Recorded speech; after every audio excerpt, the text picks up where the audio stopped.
global crises and news of the stunningly immoral behaviour of our world leaders. We now receive hourly the kind of highly charged headline that we used to get perhaps a few times a year. We once had time to digest the news, to frame it against the backdrop of the rest of life, and talk about it in a measured fashion over water coolers and dinner tables. Now it's a multi-car pile-up every time we turn on social media. The leader of the free world tells his Department of Homeland Security to nuke hurricanes and suggests Americans inject bleach to treat a pandemic. Brits accidentally vote to leave the EU. Australia's Deputy Prime Minister blames exploding horse manure for the devastating bushfires that changed a nation. Koalas and giraffes face extinction. A revered Hollywood producer is found to have sexually assaulted more than 100 women. And we're told most of the industry knew but said zilch for decades. Robots are coming for our jobs. And how can we possibly emotionally process it all? It's truly stunning stuff. And so you might call this itch a form of PTSD.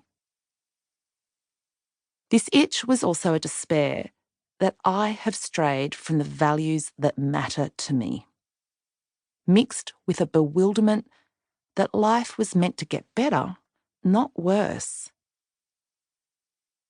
Indeed, we were being told the world was richer, there were fewer wars and less slavery.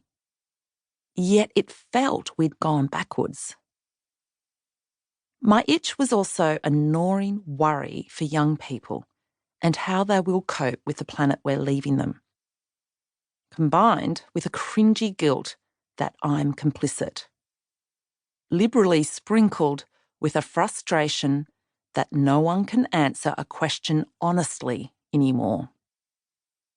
All of which was polluted with a horrible and alienating rage that surfaced when I felt that no one was bloody doing anything. The planet is burning. Refugees cry out for our help.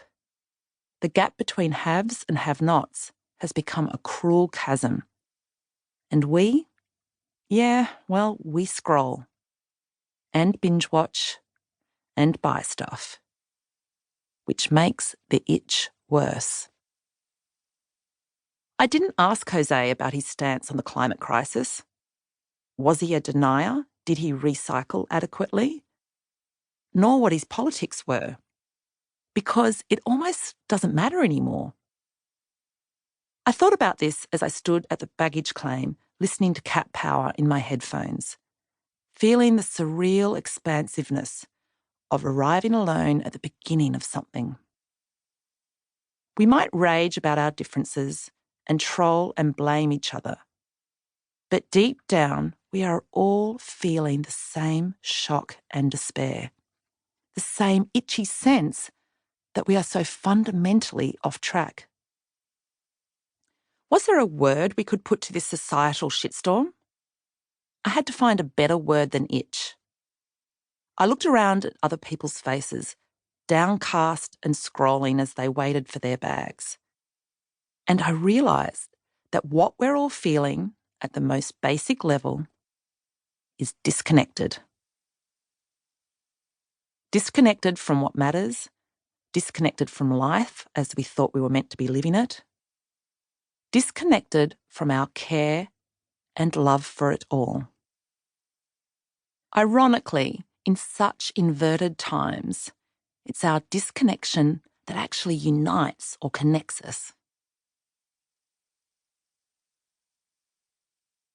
Indeed, because then COVID-19 hit, didn't it?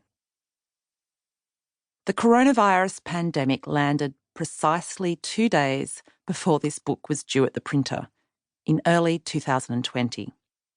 It was almost comical, or divine, or something. Suddenly, as the virus spread in